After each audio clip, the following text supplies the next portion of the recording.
दोस्तों, मैं जुनैद अरसलान और तस्वीरों में जिस लूम को आप देख रहे हैं वो स्पेंसर कंपनी का है। पहले इसकी कीमत 10 साल पहले 15 साल पहले इसकी कीमत 35 से 40 हज़ार रुपये हुआ करती थी, लेकिन फ़िलहाल इसकी कीमत अब आसमान पर जा चुकी है और फ़िलहाल ये आपको मिलेगा 1.25 लाख रुपये में। यही पावर लूम ही है जो ख़ास तौर से मऊ के बुनकरों के लिए आजीविका का एकमात्र साधन है।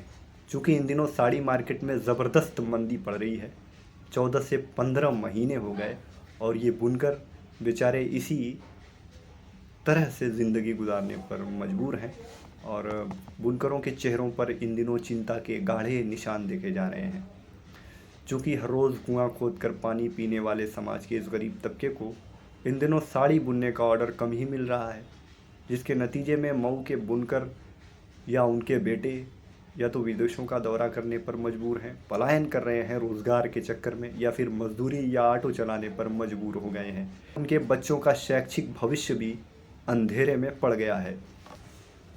जबकि उनकी फ़नकारी का आलम यह है कि उनके हाथों से बुनी गई साड़ियाँ बॉलीवुड और साउथ इंडियन मूवीज़ में नज़र आती हैं। इसी तरह दुबई और बांग्लादेश में भी और खाड़ी देशों में भी उनकी साड़ियों की काफ़ी डिमांड रहा करती है। लेकिन अंतर्राष्ट्रीय मंदी के चलते बुनकर अपने वजूद की लड़ाई लड़ने पर मजबूर हो गया है।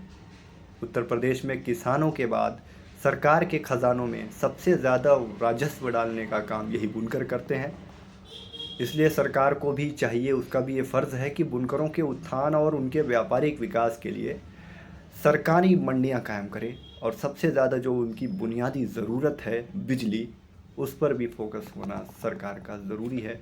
बुनकरों के नेता लगातार इस संबंध में सरकार का ध्यान खींचने की कोशिश कर रहे हैं, लेकिन फ़िलहाल अभी बात बनती हुई नज़र नहीं आ रही है। हालांकि सरकार ने 400 रुपया प्रति लूम, जो 72 रुपया फ्लैट रेट था, उसको निरस्त कर दिया था एक शासनादेश में। उसके बाद ये मामला सर्दखाने में पड़ा था। उसके बाद सरकार ने उसमें राहत दी बुनकरों को और 400 रुपया प्रति लूम कर दिया।